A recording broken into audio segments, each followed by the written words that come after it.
Let's talk guitar reviews. Hey everyone, I'm Jack Fossett. Welcome to the channel. This is Real Guitar Talk. I'm going to tackle some subjects that I think a lot of us think about, that a lot of us want to know about, but might not talk about openly or without all the usual trends, platitudes, or whatever it is that's flying around in the guitar world. And I thought I'd dive in discussing the very thing that I'm doing that connects me with a lot of you, which is gear reviews. Kind of what is it about them, what gets you into them, how do you do them, what is the inherent problem, and then because of that problem, how do you go about watching them and making sense of everything. We certainly live in a very content saturated culture right now, so there's stuff kind of popping up everywhere. It's getting more and more ubiquitous just to see crazy amounts of guitar videos in all sorts of different forms. And in the midst of it are a bunch of you trying to figure out what sort of gear you might want to buy, what sort of gear you might want to try, and then a whole bunch of people doing the same thing that I'm trying to do, which is to help you make those decisions and also just be into gear and get to do a lot of stuff with some cool gear. So to start out, I just want to give a brief kind of background on how I got into this. In 2013, I was in Guitar Center Blues Masters. I was one of 10 finalists. I got to go out to Los Angeles and play with Joe Bonamassa, which was a wonderful experience, and it had some downsides. It had some things that I struggled with for a little bit, kind of coming back. But one of the big things coming back, I think, as many of us in music know, is when you have an opportunity, and then that opportunity is done, whether good or bad, then you kind of go, okay, well, what's next? Well, around that time, Reverb was fairly new, and YouTube actually hadn't even been around for that long. It was certainly pretty well established. I had done a bunch of just casual YouTube jam videos. And with Reverb, there was a small company who had pedals that I was really intrigued by. So of course I went to YouTube to look for any demos, and there was only one or two demos by the company that were basic kind of webcam demos, and somebody left a snarky comment about how they should get some better demos, and he said in his response, yeah, well, I'll look into it. So I sent him a message, just said, hey, listen, I've done some casual YouTube videos, I was just in this Guitar Center thing, I'd be happy to do a demo for you.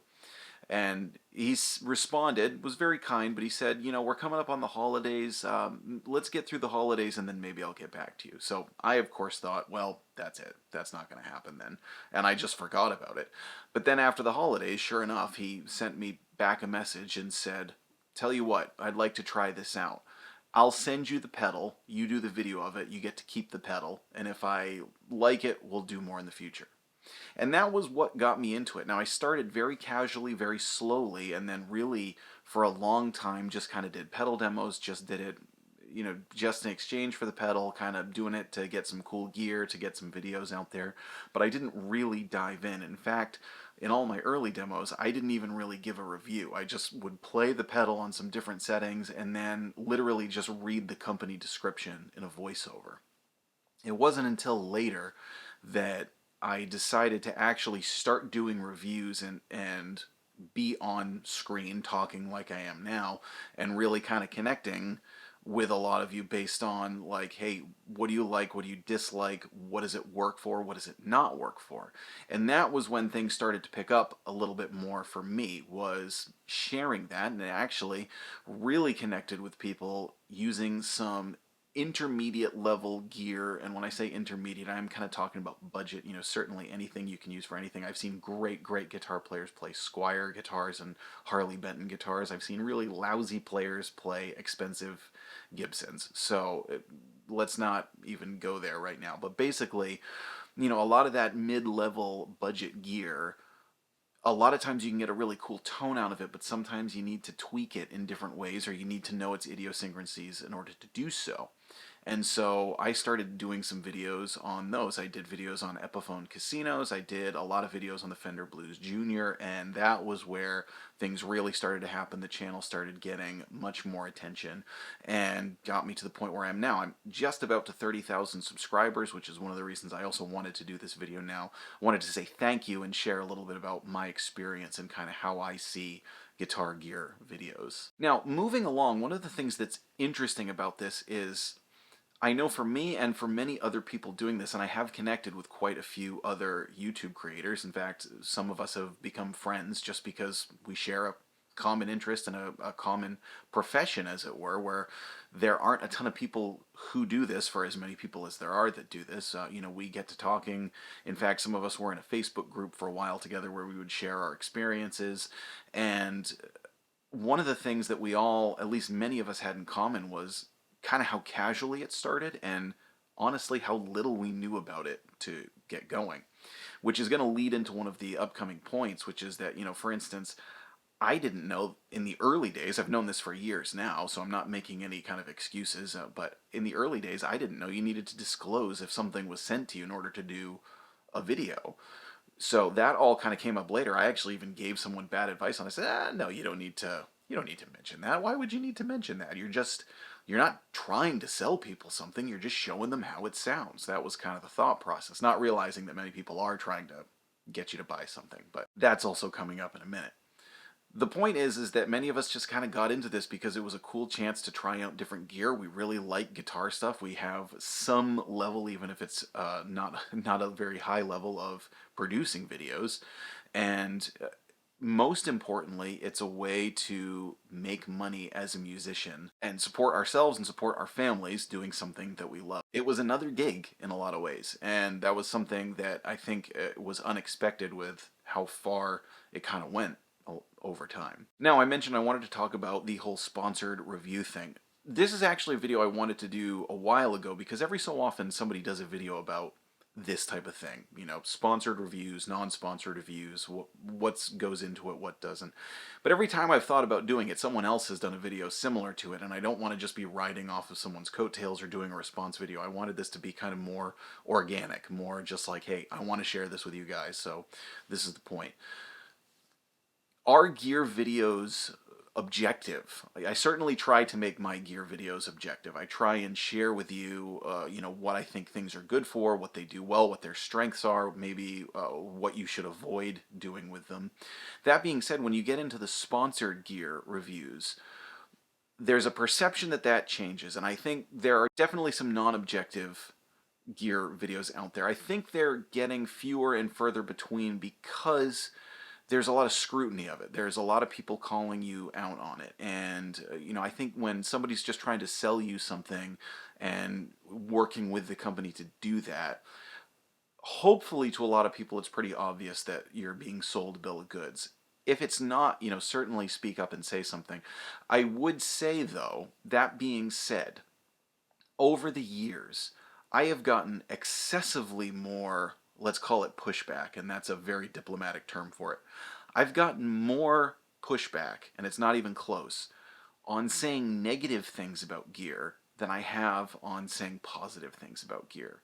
So, I mean, when I criticize a piece of gear and I say, geez, I didn't like how it did this, it didn't do this for me, I wasn't crazy about this, that is by far what has gotten the most nasty responses, trolling, critical comments, and part of the reason for that, and this is part of the reason why I do this, and part of the reason why a lot of other people do this, is because our gear is very personal to us. In fact, in our kind of musical playing careers, it's very much part of our musical identity, what gear we use. We get that attached to it. I know I do, and I know other people do as well. And it comes straight from our influences. We want to play the gear that our influences play. It's a way of connecting with them. It's a way of sharing with others what music inspired us in a tonal sense. This is not something that's like an iPhone or, like whatever other products people are reviewing out there. This is something that we put a lot of passion and energy into. And because of that, we tend to take it personally if somebody doesn't like something that we like. So my point in saying that is that, every so often if I've done like a launch with a company where a new product was coming out and I was one of the ones, doing an initial video to share it with, the whole guitarosphere, I've, certainly gotten the comments of like, oh, it's just a paid shill. You're just one of the commercials that are coming out. And, that goes with the territory to a certain extent. I will say I do try and keep my reviews generally positive. I will not say something that I think is untrue. So those comments don't really bother me that much.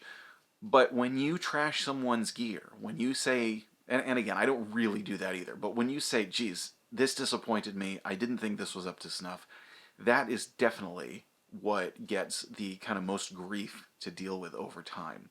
So keep that in mind when you're trying to make sense of how someone is reviewing a piece of gear and sort of what pressure comes in on how you should do it. I can honestly say, out of all the companies I've ever worked with, only one time has a company said, hey, could you put in a good word for us if we send you this? And I did email back and I said, listen, I'll do a very objective review and I tend to keep things on the positive side, but I can't say something's good if I don't think that it's good. I can't, try and sell people something unless I really believe in it. And even then, I generally don't try to sell people something. I just kind of try and give you an objective, positive, aired view of what it is. And they were good about it. They came back and kind of said, oh, okay, yeah, no, I get that. That's totally fine. You do what you. I think they were actually a little embarrassed. And I've actually had a company thank me for giving them a negative review and say, how do you think we could do this better?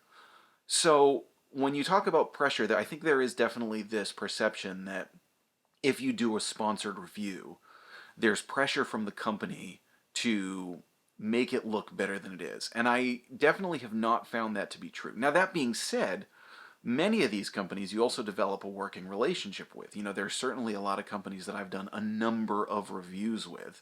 And with those companies, I get to know the people who I'm working with. And, yeah, I certainly would feel bad about coming out and being like, ugh, this was garbage. But then the flip side of that is one of the reasons I've developed working relationships with those companies is because they're making stuff that's not garbage. So even if it's something that I don't care for, usually if I don't care for it, that's a personal preference thing. It has nothing to do with the quality of the product. I can honestly say I've played very, very few things that I actually thought were genuinely low quality that I wouldn't recommend. So what I try to do is if it's something that is not for me, I try and separate myself from it to a certain extent and say, well, its strengths are for this genre, this style of player. And over the years, I hopefully feel like I've gotten a little better at doing that, communicating that, but also I've had to do it less because the more my channel kind of gets visibility, the more people know who I am and what my style of playing is, the less I get sent stuff that doesn't suit my needs or my playing style. So that's the angle that I've had when it comes to the objectivity of sponsored reviews. And I would also say, my buddy Steve Sterlacci, who does great demos of all kinds of gear. He does a lot of Line 6 Helix based stuff. That's one of his fortes, but he does a ton of other things. He has a great relationship with Line 6, and I've seen him absolutely shred Line 6 in some of his sponsored videos and say, I don't know why they did this. This was ridiculous. Conversely, I've also seen non-sponsored videos where someone was definitely pushing something more than they should have been and probably trying to get the attention of the company that they wanted to work with, that they wanted them to send stuff to. So make sure when you go into a sponsored video, don't let that paid promotion thing put you off or feel like it's automatically going to be something that's false. I'm not saying it's not going to be false. There, as we mentioned, there are probably definitely videos out there where people are trying to sell stuff. But don't look at that as an immediate red flag kind of when you're watching a demo video. Now, here's the inherent problem with guitar review videos. They're never going to sound exactly like what they will sound like to you. So what do I mean by that? If I demo an amp or a guitar or a pedal, the way that I play it and the way that I convey the audio to you, which I'm also going to talk about in a minute, is never going to sound exactly like it will sound for you. Because there are just too many variables to make it work. There's, whatever gear you're pairing with each other. So it's like if I am demoing an overdrive pedal, if I play a Telecaster into a Supro, that's going to be an incredibly different sound than if I do a Les Paul into a Marshall, than if I do a Stratocaster into a Super Reverb. Each one of those is going to give a completely different sound. Then there's the microphone techniques, there's the preamps and all of that. And, some of these other guys, like Brett Kingman, who I absolutely love his videos. He does great demos. He does a lot of it into Axe effects, and that's fine. He's still representing the pedal for what it sounds like. The point that I'm saying is that what you can get from video reviews is a generalization of the character of what you're listening to. Now, reviewers should absolutely try and give you the most accurate picture of what their playing is, but my point is that there's just so many variables that you can get a general character and that's about it. You need to just kind of like then be able to imagine how that will fit into your rig. Roman from Schnobeltone, another great reviewer, another great guy. He plays a lot of stuff into, his AC30. So when I listen to that, I have watched enough of his videos that I can kind of like translate what it sounds like in his video to what it might sound like in my rig. I'm never going to sound exactly like he sounds in his videos, but I can get an idea, and I know his videos enough that like it gives me just kind of like a character reference to work off of and be able to say, yeah, I think this would work if I kind of integrated this into this rig. Now, on that subject, representing the audio is a really important thing, and everybody has different techniques. We talked about Brett kind of doing some stuff with the digital world. Steve Sterlacci, he does stuff both into Helix, and he's also used amps with like reactive load boxes. We all use different microphones, different preamps and things. And this is something that I want to talk about because this was a trend, at least for a while. I haven't seen many videos like this for a while, but I do want to be upfront when I say I edit the audio in my demo videos. The reason that I do that is to give you the most accurate representation of what it sounds like to me. What I do is I use two mics in stereo and I set them at different angles and kind of different distances from, the amplifier, or if I'm doing an acoustic guitar. And I have a preset which is essentially kind of accounts for the room that I'm in. It basically tries to eliminate as much color as you get from the mic and the preamp and give you the most accurate representation. The trend for a while that I saw were people putting up things and saying, here's this demo, raw audio. This is just the raw audio. Now, I love the sentiment. I love the sentiment of someone saying, I'm just giving you what I got, you don't have to worry about any kind of fancy tricks. The problem I have with it is that it's based off of a false premise, and that premise is that the raw audio is the most natural representation of the tone, and it's not. For any of you who've done kind of audio stuff, if you put a microphone on a guitar amp, well, first of all, you get a different sound depending on, where you point the microphone. Do you point it right at the dust cap, kind of straight on at the cone? Do you take it back? Do you put it at an angle? Each one of those gives a little bit of a different sound. Same with your ear. If you're in a room with an amplifier, kind of where you're standing, this is my little dance, where you're standing in relation to the amplifier gives you a different sound. If the speaker's pointed right at your head, it's going to sound much brighter and clearer. If it's down on the floor and kind of going by your feet, you're not going to get as much of that clarity and presence. Also, the mics all have their own tone. The preamp affects the tone. So again, while I liked that there was kind of a trend going on of trying to say, hey, we're not doing anything to make something sound better than it is, I didn't like the fact that it was sort of getting people to think that like, oh, the raw audio, this is what it really sounds like. It's like, see, I don't agree with that because I don't think the raw audio is what it really sounds like. I think it has too much coloration from whatever gear is going on. So I tend to be pretty upfront about what I do. I put this in all my videos. It's down in the description. I know a lot of people don't always see that down there, but I use just a couple of very simple EQ tricks and a light compression basically to lift up some of the audio that dissipates that the mics don't catch that the ear would. And that, to me, after I run it through this program, is a more accurate representation of the tone that I actually hear when I'm in the room with it.